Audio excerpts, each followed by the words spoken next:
Il a défié les colons jusqu'à son dernier souffle. Héros du Cayor, stratège redoutable, symbole de résistance, voici l'histoire de Lat Dior racontée comme jamais auparavant. Une légende sénégalaise que la France coloniale n'a jamais pu dompter. Abonne-toi, like et partage pour ne rien rater des prochaines grandes figures de l'histoire africaine.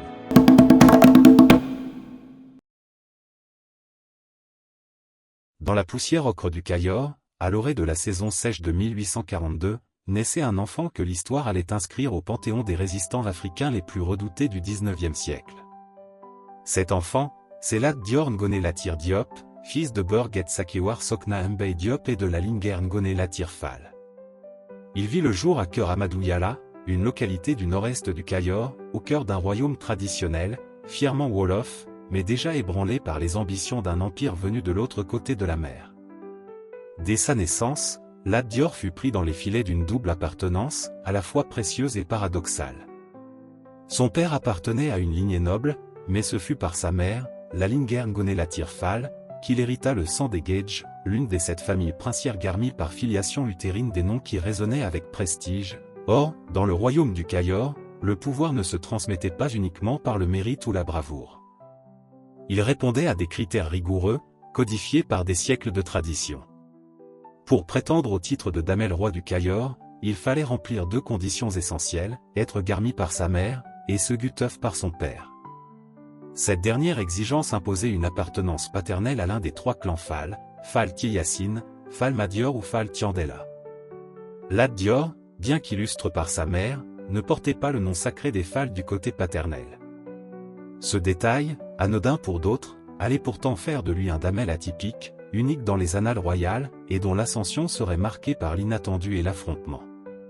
L'histoire de la résistance de Lat Dior commence véritablement en 1856, alors qu'il n'est encore qu'un jeune noble regardant les puissants de son royaume faire face aux pressions croissantes de la France coloniale. Le Cayor, à cette époque, est dirigé par Birima Ngoné Latyr Fall, le demi-frère de Lat Dior. Ce dernier se trouve pris entre 2 feux, la guerre civile qui ébranle le royaume et les musulmans du Ndiambour, qui réclament son départ et menacent son autorité. Dans cette ambiance tendue, les Européens lui proposent un accord stratégique, la construction d'une ligne télégraphique entre Saint-Louis et Dakar, un projet qui servait en réalité à consolider le contrôle colonial sur le territoire. Dans un premier temps, Birima, fidèle à l'indépendance du royaume, refuse l'offre. Mais face à la fragilité de son trône et au danger imminent, il finit par accepter, pensant que la France lui rendra la pareille en l'aidant à conserver le pouvoir.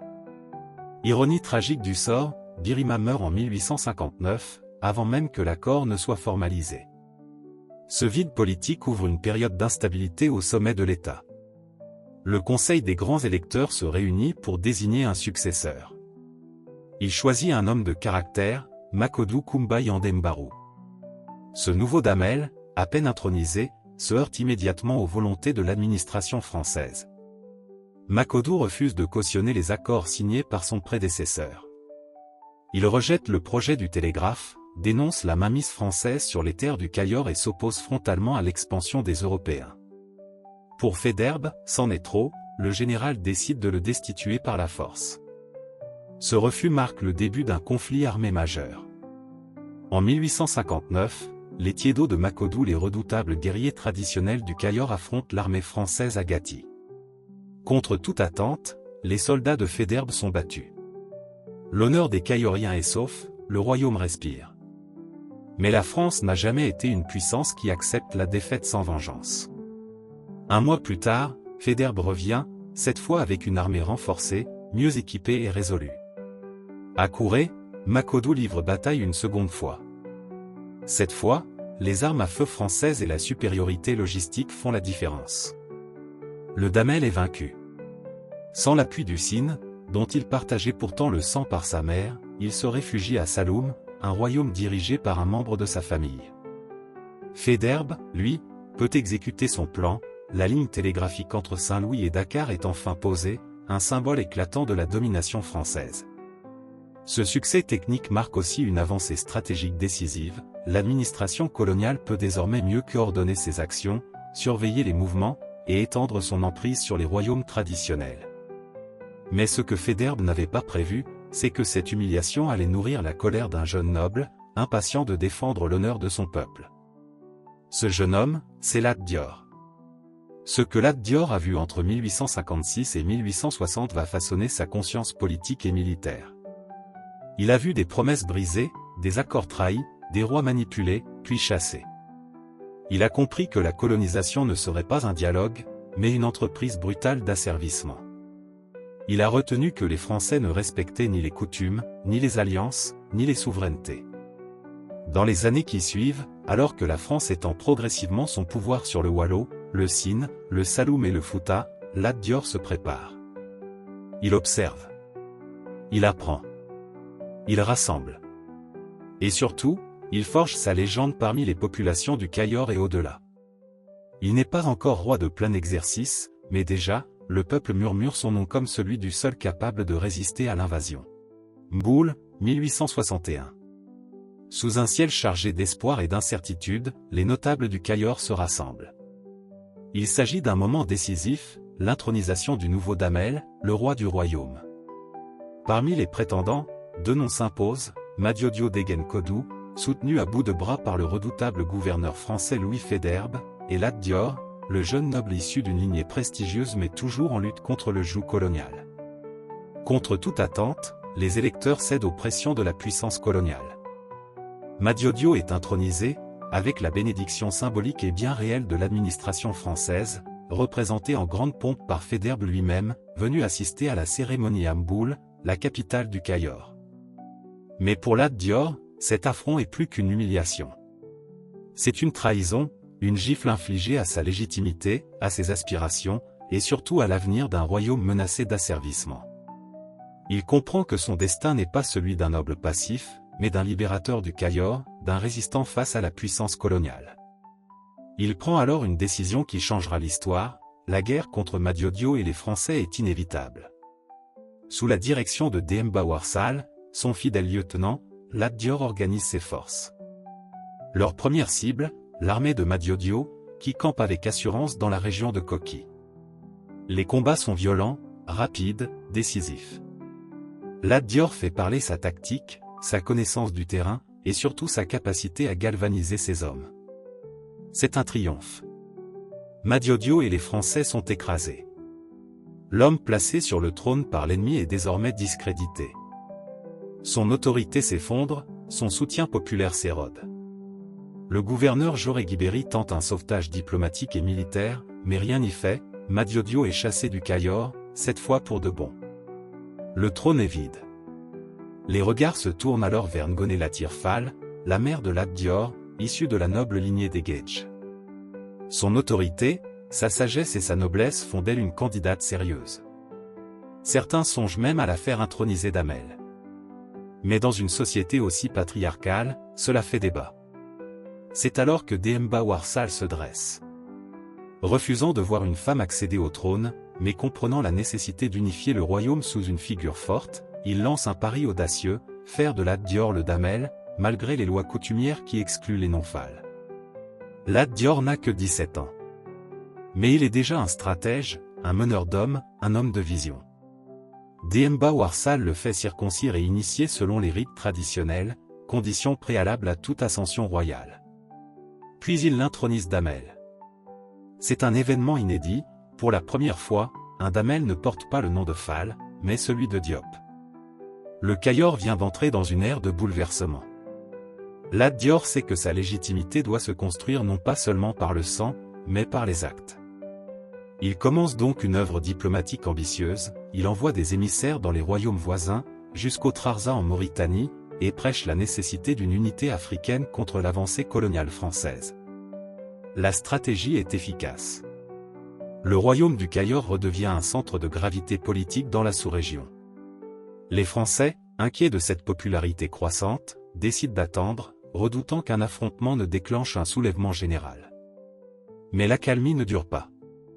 Louis Faidherbe, absent pendant quelque temps, revient avec l'intention de briser l'élan de Lat Dior.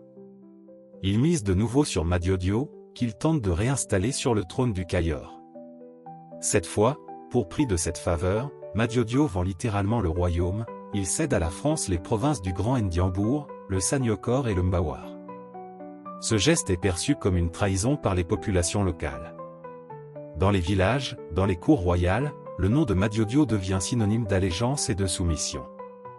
Lat Dior, lui, refuse de baisser les bras. Il rassemble ses partisans, ses tiédos, ses alliés. Une guérilla s'organise, méthodique, invisible, mais déterminée. Le 29 décembre 1863, les événements basculent. Madiodio et le capitaine Laurent, à la tête d'une expédition franco-cayorienne composée de 140 soldats français et plusieurs centaines de partisans, se lancent à la poursuite de Lat Dior. Mais le jeune Damel les attend. À Ngogol, il a tendu une embuscade magistrale. Le terrain est soigneusement choisi, les troupes sont réparties avec finesse. L'armée franco-cayorienne tombe dans le piège. C'est un massacre. Les soldats français sont taillés en pièces, les forces de Madiodio anéanties. Cette victoire éclatante est une claque monumentale à la puissance coloniale. Elle redonne espoir au peuple résistant. Elle confirme le génie militaire de Lat Dior. Fort de son triomphe, Lat Dior tente un coup stratégique. Il envoie des lettres aux royaumes voisins, relatant sa victoire et appelant à une révolte coordonnée contre les Français. Il se rend au Ndiambour, au nord du Cayor, pour rallier les chefs musulmans, les marabouts, les guerriers peuls et les nobles du Trarza mauritanien. Mais cette fois, les Français ne laissent rien au hasard. Faidherbe charge Émile Pinel-Laprade, l'un de ses officiers les plus efficaces, de neutraliser Lat Dior. Les plans du Damel sont contrecarrés. Ses émissaires sont interceptés. Ses partisans sont traqués, ses villages brûlés. Sa famille, ses biens, tout ce qu'il possède, sont transférés précipitamment au Baol pour échapper aux razzias. Pinel-Laprade veut asphyxier son pouvoir. Le 12 janvier 1864, les deux forces se retrouvent à l'Oro. D'un côté, les tiédos de Lat Dior, motivés mais inférieurs en nombre. De l'autre, les spahis et fantassins français, lourdement armés, organisés, et déterminés à en finir avec la rébellion. Le choc est brutal. Lat Dior se bat avec courage, mais face à la supériorité technologique et numérique de l'ennemi, il ordonne une retraite stratégique. Ce n'est pas une défaite, mais une pause, un temps de repli nécessaire pour penser la suite. Dans cette période sombre, Lat Dior prend aussi le temps de réfléchir à l'essence de son combat. Il se rapproche encore plus des chefs religieux, des marabouts, et puise dans l'islam une légitimité nouvelle, celle du djihad contre l'envahisseur. Son combat devient autant politique que spirituel. Pour lui, défendre le Cayor, c'est défendre la dignité africaine, la foi, la culture, les valeurs. Après la victoire décisive des Français et la restauration de Madiodio Degen Kodou sur le trône, l'avenir de Lat Dior semblait scellé. Le Cayor était officiellement annexé par la France en 1865. Pourtant, même dans sa victoire, l'occupant colonial n'avait pas la paix. Car tant que Lat Dior vivait, l'autorité française n'était qu'un mirage fragile dans le Cayor. Le héros déchu, désormais banni, devenait une menace omniprésente, un espoir vivant pour les résistants, un cauchemar pour les colons. Contraint de quitter ses terres, Lat Dior trouva refuge au royaume du Sine. Il y demanda l'asile au roi Serer Kumba Ndofen Famak Diouf, plus connu sous son titre traditionnel de Mada Sinig.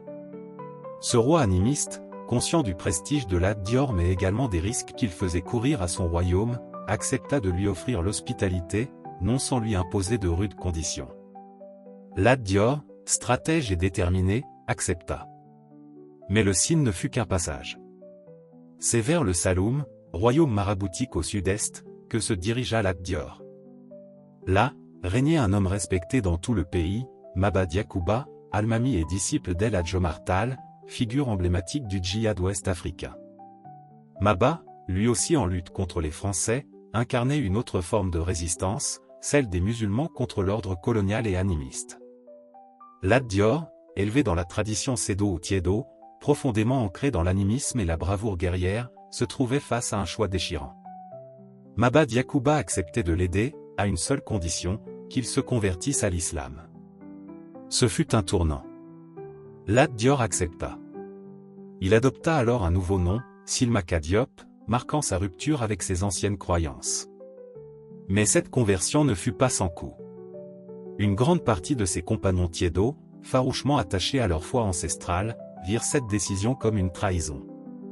Le chef des tiédos, Demba War Sall, Farba Kaba respecté et loyal, fut démis de ses fonctions, remplacé par Maseken Douaya, un proche du nouveau converti. Mais cette fracture allait s'élargir, Demba War, humilié, rompit définitivement avec son ancien maître. Un lien de 26 ans venait de se briser. C'est à cette époque que Lat Dior croisa la route d'un autre homme, inconnu alors, mais dont le nom allait traverser les siècles, Cheikh Ahmadou Bamba, fondateur de la confrérie mouride. Leur rencontre, bien que brève, marqua deux figures majeures de l'histoire sénégalaise, le résistant et le mystique. Sous la bannière de Maba Diakhou Ba, Lat Dior retrouva un rôle à sa mesure, celui de général en chef. Il mena des campagnes militaires aux côtés de l'Almami, dans une alliance inédite entre marabouts et guerriers. Ensemble, ils marchèrent sur le Sine, le Baol et le Jolof. Les ambitions de Maba étaient vastes, unifier les royaumes du Sénégal sous l'étendard de l'islam et de la résistance. Lat Dior, le sabre de cette croisade, imposait par la force ce que Maba prêchait avec ferveur. Le 30 novembre 1865, l'heure du choc avec les Français sonna, la bataille du Rip éclata. Le gouverneur Pinet-Laprade, conscient de la montée en puissance de cette coalition, mena ses spahis au cœur du Saloum. Les combats furent féroces. Les troupes coloniales subirent de lourdes pertes, et même si elles parvinrent à désorganiser les forces adverses, elles n'obtinrent aucune victoire décisive. Mais le destin frappa peu après. En 1867, lors d'une expédition contre le Sine, Maba Diakhou Ba fut tué lors de la bataille de Fandan-Tioutioune, aussi appelée bataille de Son. Lat Dior perdit un allié, un guide, un ami. La résistance religieuse venait de perdre son porte-drapeau. Après la mort de Maba, Lat Dior décida de retourner au Cayor. Ce qu'il trouva fut désolant, la terre était ravagée par les maladies, infestée par les sauterelles, accablée par la famine, en proie à des guerres civiles internes. Le royaume autrefois prospère n'était plus qu'un champ de ruines. Et dans ce chaos, le peuple cherchait une lumière.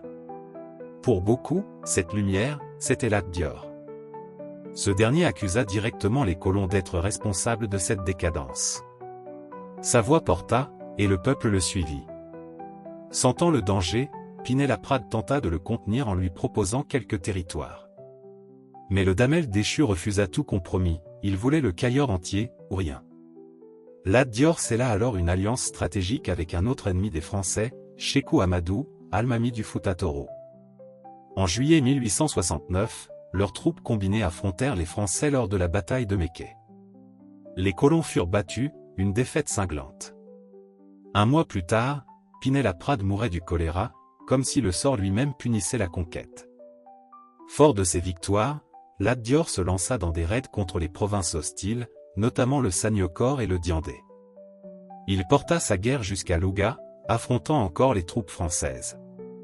Les pertes furent lourdes, mais Lat Dior tenait bon. Plus qu'un chef militaire, il devenait un symbole de l'insoumission. Le 12 janvier 1871, l'heure de la reconnaissance officielle sonna. Lat Dior fut reconnu Damel du Cayor. Pour la première fois depuis son exil, il retrouvait sa couronne.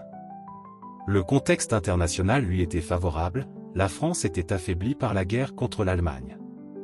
Profitant de cette opportunité, il annexa le Baol et cumula les titres de Damel et de Teigne, régnant désormais sur deux royaumes. Mais les alliances d'hier ne sont pas celles de demain. En 1874, Sékou Amadou, son ancien allié, s'autoproclama Bourba du Jolof et lança une attaque contre le Cayor. Cette fois, Lat Dior choisit une nouvelle alliance, celle des Français. Il collabora avec le colonel Brière de Lille et ensemble, en janvier 1875, ils infligèrent une défaite écrasante à Sékou Amadou. L'ennemi d'hier devenait l'allié du jour. Le 21 décembre 1876, Lat Dior franchit une nouvelle étape controversée, il captura Sidi Ndaté Yala, fils de la célèbre reine Ndaté Yala Mbodj, et le remit aux colons. Sidia souhaitait pourtant lutter contre la domination française. Ce geste, vu comme une trahison par certains, accentua les tensions entre Lat Dior et les Tiédo, toujours méfiants envers les alliances du Damel avec les colons et son islamisation. Lat Dior tenta de transférer la capitale de Mboul vers Keur Amadou Yala. Mais les Tiédo, encore une fois, s'y opposèrent violemment. La médiation du colonel Brière de Lille permit d'apaiser les tensions, Mboul resta capitale. En 1879, une page se tourna. Lat Dior destitua Demba War Sall et ses frères, autrefois ses compagnons d'armes les plus fidèles. Après 26 ans de loyauté, leur rupture fut définitive. Ils ne se revirent plus jamais jusqu'à la mort de Lat Dior en 1886. 1879, le vent du changement souffle sur le Sénégal. Après des années de guerre, de trahison et de pactes fragiles, Lat Dior, désormais vieilli mais toujours farouche, sent que la menace coloniale prend une nouvelle forme. Ce n'est plus par les armes seules que les Français veulent dominer le Cayor, mais par le progrès, du moins ce qu'ils appellent ainsi, le chemin de fer Dakar-Saint-Louis. À première vue, cela peut sembler inoffensif, voire modernisateur. Et d'ailleurs, dans un premier temps, Lat Dior donne son accord pour la construction de cette ligne. Peut-être y voyait-il une opportunité pour son peuple. Peut-être pensait-il pouvoir en tirer avantage. Mais très vite, il comprend que derrière les rails se cache une autre forme de chaîne. Une chaîne qui relierait l'arrière-pays au comptoir de l'Empire, et rendrait les colons maîtres non seulement des routes, mais aussi des richesses et des âmes. En 1880, ces doutes se transforment en certitudes. Lat Dior, toujours damel du Cayor, du moins dans les faits, rompt avec les Français. Il s'oppose désormais ouvertement à ce projet de chemin de fer qu'il juge dévastateur pour son autorité et pour l'indépendance du Cayor. Il rejette également la culture de l'arachide, autre cheval de Troie de l'économie coloniale. Il sait que l'arachide enrichira les colons, asservira les paysans et donnera aux occupants un nouveau prétexte pour rester. Refusant de céder, Lat Dior entre de nouveau en rébellion. Il est épaulé par un prince de la famille royale, Samba Laobé Fall, un jeune homme fidèle à sa cause. Ensemble, ils organisent la désobéissance civile, déplacent les populations installées le long du tracé prévu pour la voie ferrée. L'objectif, saboter les plans français sans nécessairement verser le sang. Mais le gouverneur général Serviatus réagit sans attendre, il envoie une colonne militaire pour réprimer la rébellion. Face à la puissance de feu française, Lat Dior est contraint à un nouvel exil. Cette fois, c'est au Baol qu'il trouve refuge. Les Français ne perdent pas de temps. Ils placent à la tête du Cayor un damel favorable à leurs intérêts, Samba Yaya Fall, couronné sous le nom de Amari Ngoné Fall II. Celui-ci donne son aval au projet ferroviaire, validant ainsi ce que Lat Dior avait toujours refusé. L'ancien damel devient un hors-la-loi, traqué dans son propre royaume. Lat Dior ne baisse pas les bras. Avec Samba Laobé Fall, il lance une guérilla acharnée dans le Cayor, frappant les convois, harcelant les patrouilles, attisant la révolte dans les villages. Mais en mai 1883, le général Dodd, stratège redoutable, les écrase lors d'une campagne fulgurante. Samba Yaya Fall est cependant déchu, victime de la méfiance croissante à son égard. Ironie du sort, Samba Laobé Fall, le neveu de Lat Dior, lui succède comme damel du Cayor. Mais l'ascension de Samba Laobé Fall n'apporte pas la paix. Les Français savent que tant que Lat Dior respire, la rébellion reste une menace latente. Ils exigent des garanties. Un traité est signé, Lat Dior est banni à jamais du Cayor, traité comme un paria. Et ce bannissement ne vient pas seul. D'autres chefs locaux, parfois jadis ses alliés, le rejettent également, le Teigne du Baol, Tiyassine Gallo Gana, Albouri Ndiaye, Bourba du Jolof. Tous, sous la pression ou la peur, acceptent d'exclure Lat Dior de leur royaume. La ligne de chemin de fer Dakar-Saint-Louis est finalement inaugurée en juillet 1885. La longue bataille de Lat Dior contre le rail s'achève sans victoire. Le royaume qu'il avait défendu est désormais morcelé, sous domination directe française. Mais la défaite politique n'éteint pas son feu. Dans l'ombre, il prépare une nouvelle offensive. Au Jolof, son cousin Albouri Ndiaye, pourtant signataire du traité de bannissement, continue de le soutenir en secret. Albouri lui aussi résiste à la colonisation, menant son propre combat contre l'emprise française. En 1886, un conflit éclate entre Albouri et Samba Laobé Fall, devenu plus conciliant avec les colons. Le 6 juin 1886, Albouri bat les troupes de Samba Laobé Fall et tente même d'envahir le Cayor. Une paix fragile s'installe, Samba Laobé verse une importante somme d'argent à son adversaire pour mettre fin aux hostilités. Mais tout s'écroule quelques mois plus tard.